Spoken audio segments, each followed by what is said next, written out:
Hey, so this is Peregrine Farm. My wife Betsy and I, Alex Hitt and Betsy Hitt, run Peregrine Farm. We've been here 31 years. This is our 31st year in production. We are half cut flowers, roughly, half vegetables, and some blueberries and some other things. The cut flower end of our business really Betsy runs. The staff and I do all the cultivation and planting and maintenance, and she does all the harvesting and makes, of course, all the decisions on varieties and amounts and that kind of thing.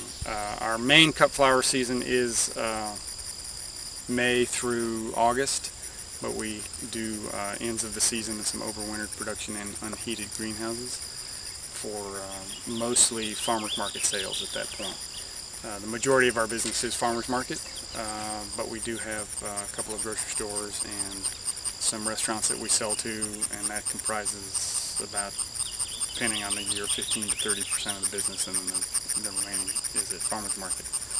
We succession plant sunflowers and celosia and zinnias every other week, so that we have a constant supply all the way through the season. With the cut flowers, we actually don't have to spray for anything. Every once in a while, in the last few years, on snapdragons and rudbeckias, we'll use some Entrust, spinosad, because there's some certain hard-shelled beetles that particularly like to work them in the late spring, and that has worked pretty well to knock them back.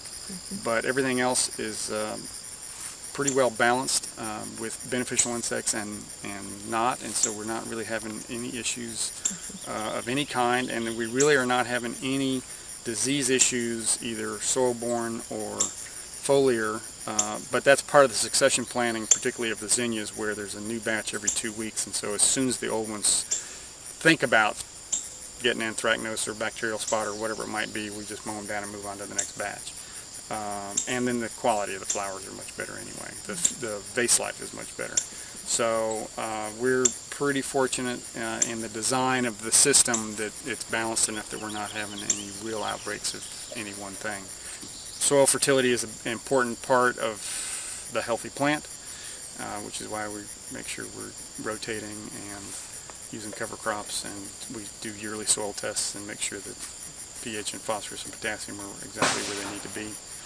So all of that stuff we try to do in advance to grow a great plant to start with. Cultivation is usually once or twice for weeds. We do a lot of dense planting to shade the weeds out, so that after 1 or 2 cultivations the weeds are on their own. And that has worked really well for us in the past. And then again, good crop rotation where we're moving cool season crops into warm season crops and fighting cool season weeds and warm season weeds at different times. So reducing weed seed bank is the other part of that. Sunflowers are transplanted, celosias are transplanted, zinnias are direct seeded. All of our crops usually are preceded with a cover crop to add organic matter and nitrogen, and then we allow all that stuff 4 weeks time to decompose before planting. And then we go, till, plant, and then everything is fully drip irrigated so that we can keep the water just exactly right to them. Some things are trellised. Celosia is trellised, zinnia's not, sunflower's not, lisianthus is, things that are really sort of heavy in the top of the plant. But trellising takes extra time and labor, so we try not to do more than we have to. Betsy cuts something every day. Zinnias, usually she goes through 2 or 3 times a week to get the stems just at the proper stage. Other things maybe once a week. Sunflowers almost every day to get just exactly the right opening.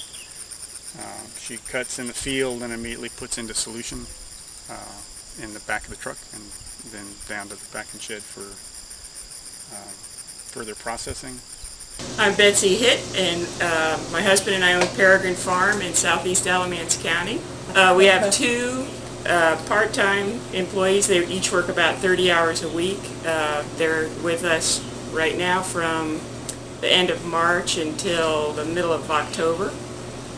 We don't really time our crops for any particular holiday because we don't have that control, because all our greenhouse spaces unheated. I think you really sort of have to have heat to effectively time for a holiday. Valentine's Day for us would pretty much be out of the question. Mother's Day, we always hope for Mother's Day, but it's early for us, the second weekend, or the first or second weekend in May.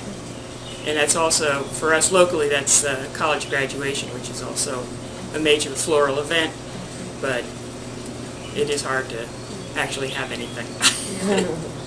We use the Chrysal chlorine pills for the sunflower, zinnias, and rudbeckia, and Chrysal number 2 holding solution for the mixed bouquets when they're on their way to the store, and for anything that's sitting in the cooler. We do use a few pulse treatments for Lysianthus and for Campanula, although I must say that I'm not very religious about it, so it happens sometimes and other times it does not.